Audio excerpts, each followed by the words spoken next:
Hi, John Beck here for ADV Pulse, and today we're testing Aprilia's new Tuareg 660 Rally model.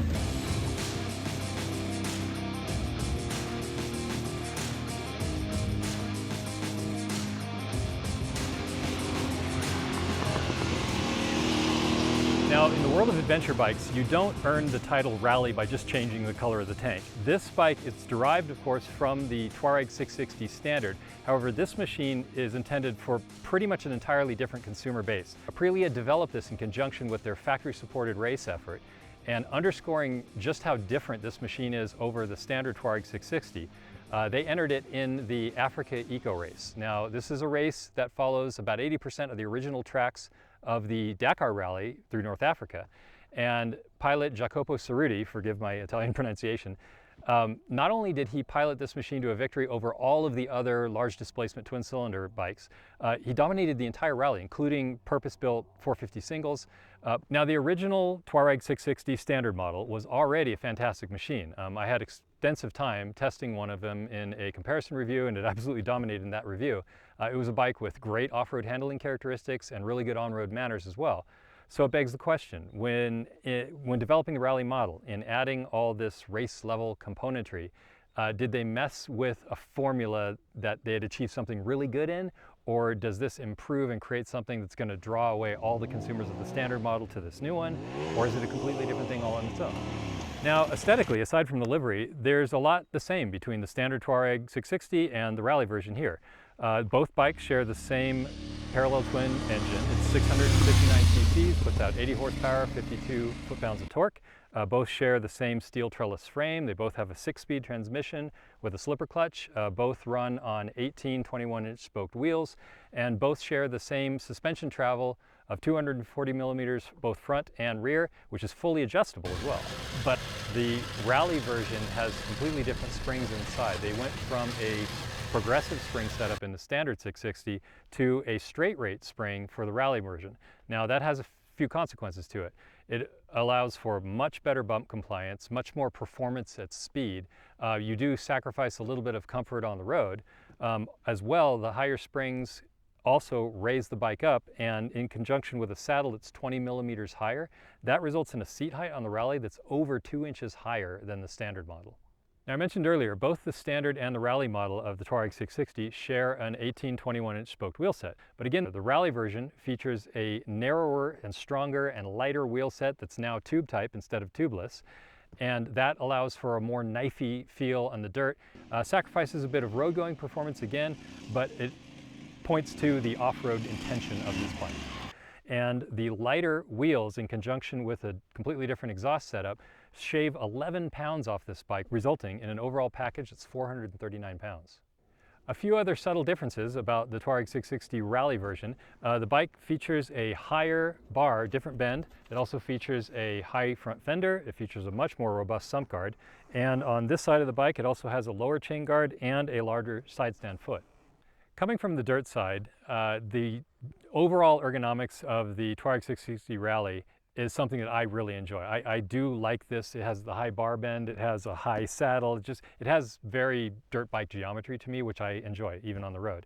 The bar bend I like because it provides more leverage. It gets bars up in a nice high position. Knee bend was great, especially with the taller saddle. I'm 5'11", so not like super tall, but I do tend to prefer taller, more like dirt bike feel saddles, and this felt right at home that way. Now, that said, the narrower wheels, obviously that's less street focused than, say, the slightly wider wheels of the standard model, but I am used to that bit more twitchy feel like riding a big dirt bike on the road. So you are taking away a little bit of the road going performance when you're in the twisties, and on the highway as well. The stiffer springs, that's something that is intended for, like an Africa Eco Race or something like that. On the highway, you're going to feel that a little bit. It is a bit harsh feedback from those straight rate springs. So overall, for a long highway cruising machine, though, I mean, I was riding here to the mountains, from my place, which is 100 miles away from here. And it's fine. You just have to realize that you're going to be on a bike that's not quite as plush on the road because it doesn't have that progressive suspension travel that most adventure bikes are oriented with. This is definitely an off-road focused machine. But because the ergos, and oddly enough, this small windscreen, I thought had perfect wind protection for me. So it made it an acceptable road-going machine, especially if you're intending to get to a trail and do some really gnarly stuff. So additional details, which are the same between the standard Tuareg 660 and the Rally version, can be found in the electronics package. Both bikes share the same full-color TFT display. Both bikes have 4 ride modes. 2 are locked down, 2 are adjustable. In the adjustable modes, you've got 4 parameters available to you, which are engine braking, traction control, engine management, and ABS. And also ABS and traction control are both fully defeatable. Now, when you're on the road on the Tuareg 660 Rally model, there are 2 modes available to you that are both very street-oriented. It's Explore and Urban. And the way you can think of those modes loosely, Explore would be the equivalent of a touring mode. Urban would be more like a rain mode. It mellows the bike out and just makes it a more tranquil, calm ride. Now, this bike can put out a lot of power very aggressively. And if you wanted to get into some more aggressive, twisty pavement riding, you can pop the bike into individual mode, which allows you to independently tune all the parameters. So you can adjust your power delivery and your engine map to get the most out of what this bike wants to give you. So for example, if you were to pop the engine map into 1, all of a sudden it goes from a very powerful, very positive throttle to something that's just really, really snappy. It's kind of something you got to be ready for it. If you've been riding around all day in one mode and then all of a sudden you hit that other mode, definitely be ready for it because it's very different. And then if you want to take advantage of more engine braking as you're going in and out of corners and things like that, you can back that all the way down to 3. Whereas if you were to go into the preset modes, you'll notice in Explore, they're both set at 2. It just kind of makes the bike sort of middle of the road. So it gives you those options. One other important note too, the ride modes are adjustable on the fly with the right-hand switch cluster button. So if you were to set up your individual mode for that more aggressive profile, that more aggressive feeling, and then you realize maybe you don't need that much, you want to mellow it a little bit out for whatever stretch of pavement, you can simply, while you're riding, pop it into either Urban or Explore and keep moving. The brakes on the Tuareg 660 Rally, it's kind of interesting because switching back and forth between some more road-oriented bikes that I was on recently, the front brake felt honestly kind of a little soft because compared to some of the other ones that have sort of an on-off feel to it. But what I realized, this is a very off-road oriented bike, so the brakes work fine. I just think there was a lot more modulation in this than on some other bikes. So if you're coming from a purely road-oriented background, you might notice that. If you're coming from a dirt bike background, you're going to be right at home. Rear brake, same thing. Very positive braking, had no issues with it other than one. At some point I was on the bike for a while, and after some time I noticed there was a loud howl that came out of the rear brake, especially as you're slowing down. It turns out all it is, the choice of pads in stock form might not be the best because simply cleaning the rotors with a little bit of brake clean, immediately everything went away. So whatever pad compound comes from the factory with these bikes might not be the best choice. Kind of gunks up the rotors, clean them, everything's fine. But that might be an upgrade people will want to do, is swap out for some EBCs or Galfers or something else. Another great thing about this bike on the road, preventing wheel hop, you have that slipper clutch out back. So when you're in really aggressive twisty pavement, getting on and off the brakes, banging through the gears and all that, you don't have to worry as much about wheel hop, especially given you've got a much lighter and narrower set of wheels underneath you. Now, getting to my favorite part about the Tuareg 660 Rally off-road.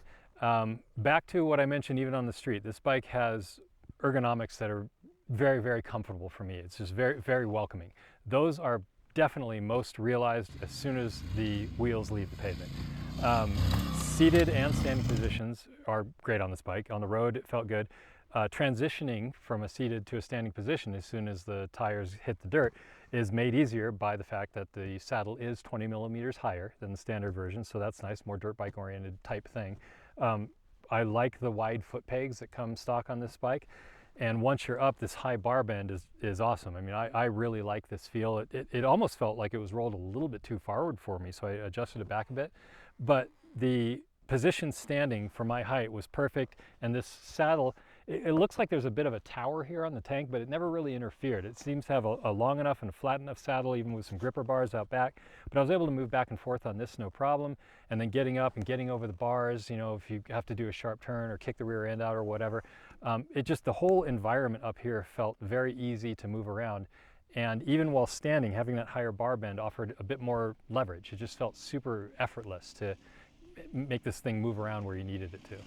Adding to those ergonomics and the ease of which you can move the bike back and forth when you're standing, that lighter wheel set does make a huge difference, especially I think being narrower, just because it does feel like it has more of a knife-like feel, kind of just a more precise feel in the dirt. I have to say, running the Scorpion Rally STR tires as stock rubber, not my first choice in the dirt. They do tend to slide a bit more. I would have preferred to have a bit more aggressive tread on this bike, but it still allowed you to realize that the narrower wheels, the lighter wheels, it definitely helped this bike get through the dirt, even if you're running a more street-oriented tire in the sand. Now, getting to what I think is the best primary upgrade to this bike for those of you who really want to do aggressive dirt riding, it's the suspension.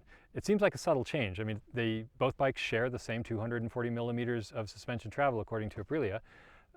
However, going from the progressive springs on the standard to the straight rate on this bike, the bump absorption is mind-blowing, possibly better than any bike in this class that I've ridden.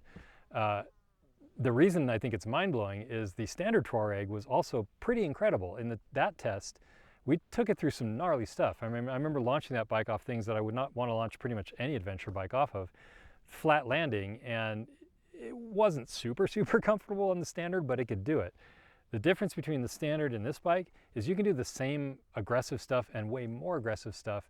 And through this whole test, no matter what we hit, I never bottomed this bike out, front or rear, nor did it ever feel too harsh or too out of control. It's just an incredibly controlled feeling. The best example, actually, it's something I'm sure a lot of us have encountered when you're headed down a trail and you have an unexpected G out in the trail ahead of you, either around a corner, on a straightaway, something like that. Even worse is when you're going downhill. So your forks are already loaded and then you're going into a big bump. It's like the worst of the worst. And it was actually really interesting because on this test, along for the ride was a Yamaha T7, which is an extremely capable off-road bike. And there was this one section going down a hill where there was a big cut in the road. It had to be at least, I don't know, 18 inches or so. It was just a big water bar thing that had been cut out the wrong way and from all the rains we've had here. And took both bikes through it. And I think in the written review, I wrote something like the T7 went through it about as confidently as an upright piano. I mean, it was painful. It hit that thing hard.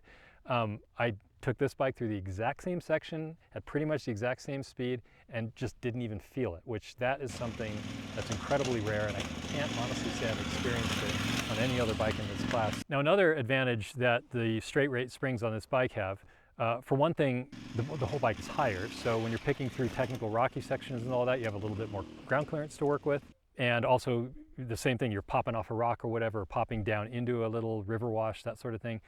That concern about bottoming out the suspension, you've got a great sump guard on the bike now, all those things that I'm always worried about, like, am I going to crack the case? Am I going to case the suspension, go over the bars, like all these things? It's relaxing to ride because all those concerns kind of go away.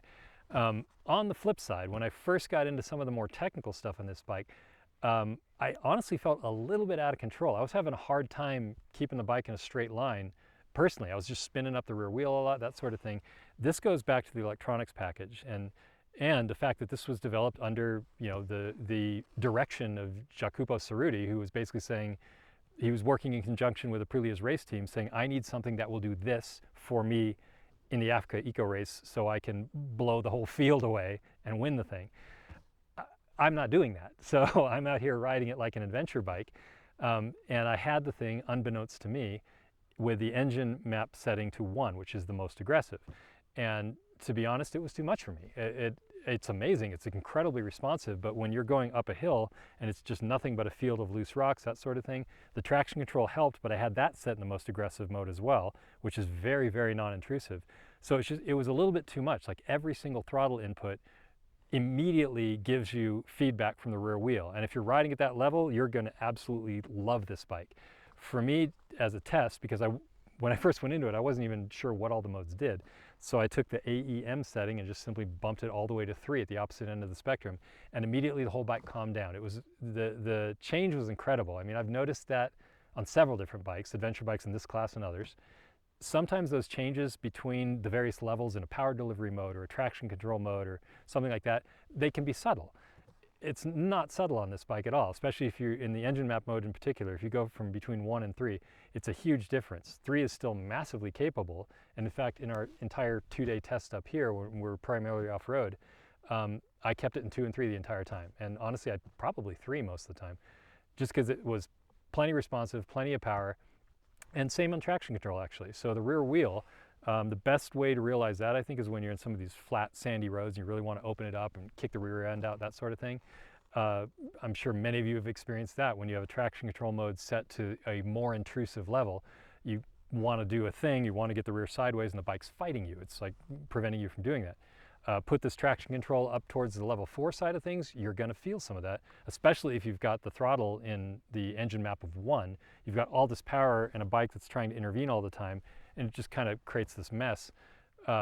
You adjust those settings the other direction. You put the engine map down to 2 or 3, bring the traction control down to 1 or 2, and you've got a rear wheel that doesn't want to interfere with you and a throttle that really wants to reward like non-race level performance but aggressive performance. And it was just incredible. Once I found that setting that worked for me, it completely changed the riding experience aboard this bike when the terrain got really technical. It goes back to why I mentioned the Africa Eco Race effort a couple times. When Aprilia was developing this bike for that race, when you're talking about going flat out in a desert, you know, especially on Dakar style tracks, it's very different than riding here. That's when you're going to really want that hugely responsive throttle at those speeds. In the technical stuff, I think it's very difficult to control a throttle that's that responsive because it's designed to be going much, much faster than that. But that's the beauty of the system, is because as soon as you get down into 2 or 3, the differences between like 2 and 3, I think, are less than the differences between 1 and 2. 1 seems like an outlier to me. It seems like that, okay, that's the Africa Eco Race throttle. 2 and 3 is the throttle that most of the rest of us are going to be using, especially when you get into more tight riding like this. And one other thing I really appreciate is that both ABS and traction control are fully defeatable. There's 2 modes you can do that in. That's individual and off-road. Now, in individual mode, you can fully defeat traction control. ABS is defeatable only to the rear wheel. One thing that's nice is even key cycling or changing modes, those settings are always remembered. Off-road mode has kind of a cheat code to it. If you're in off-road mode and you hold down the mode button for a little bit, you can fully defeat ABS both to the front and the rear. The one caveat is that setting is not saved. If you either key cycle the bike or if you switch to another mode and then switch back to off-road, ABS will reactivate.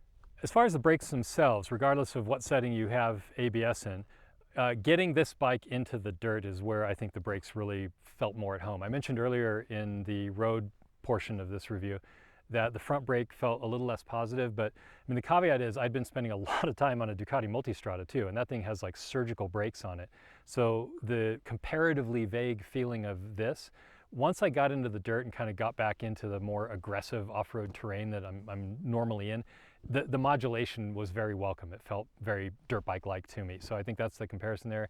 These brakes are just very off-road oriented. Same with the rear. I mentioned there was that howl because of what are probably like not the highest quality pads that come stock on this bike.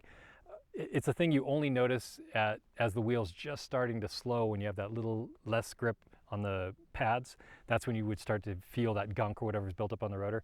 Off-road, you're in the dirt anyway, so all those symptoms that I noticed on the road, off-road, it wasn't really present. The brakes felt really positive, and in conjunction with the tunable ABS, it actually was a really fun system to ride. As far as the ABS settings themselves, another surprising thing about this bike, in a way this is getting more and more surprising to me on a lot of bikes as ABS systems are evolving. It's tough for me to decide where this bike places, if it's the best or close to the best, but that should indicate something. It was one of those bikes where once I backed off, I talked earlier about the incredibly aggressive throttle. It kind of shocked me at first before I knew what it was set to. Once I backed off the engine management a little bit, got the throttle a little more controllable, got the traction control where I wanted, at that point I started thinking, okay, how's ABS behaving when I'm trying to slow down? And that's another setting that I only turned off in the most aggressive situations, and those specifically were when we were on the steeper roads that were strewn with very large rocks interspersed with sand everywhere.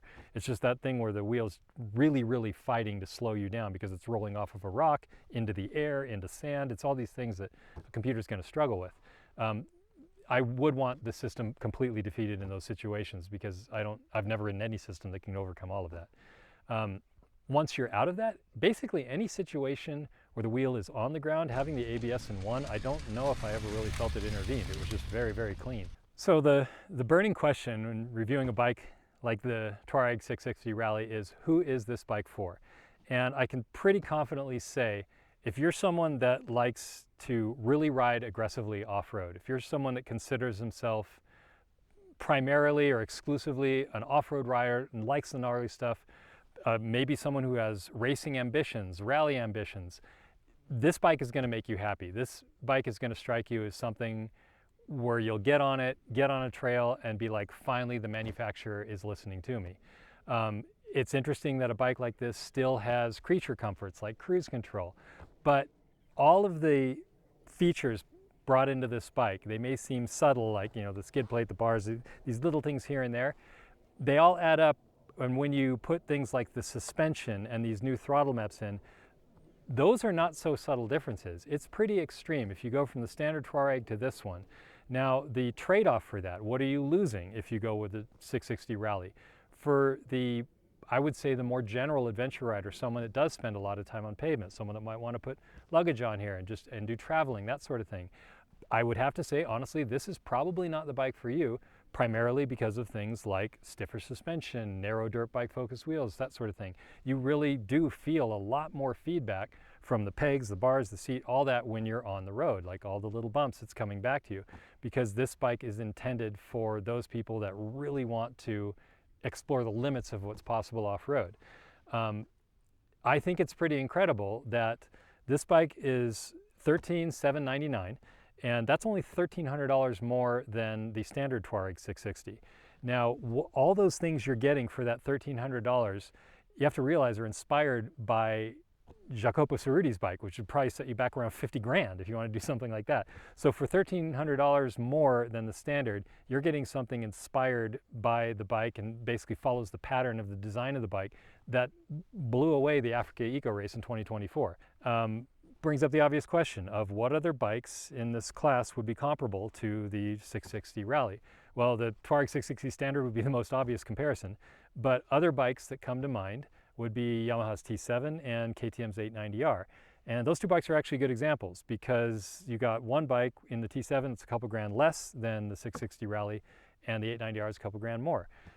What do you get for that? Well, when you look at the T7, for example, you've got a bike, we only get the standard version of that here. So to start even getting the T7 up to the level of this, you got to throw $1,000 at the suspension and then start throwing money at all the other components that Aprilia gives you in the Tuareg 660 Rally, and you still won't have cruise control. So there's that to consider. You move up to the 890R, you're talking about a couple grand more than this. You've got a more powerful bike, better road going manners, still very, very good suspension, but it's also heavier. So it's a matter of this bike being in the middle is, in my mind, out of the box, stock, clearly the most dirt worthy of possibly any bike in this class. So if you're that rider that is really wanting to push the limits off-road, if that is your focus, then Aprilia's Tuareg 660 Rally is definitely a bike that you want to check out. Aprilia's Tuareg 660 Rally is available in dealerships now, and you can check out the full written review on advpulse.com. I'm John Beck. Don't forget to like and subscribe, and see you on the next one.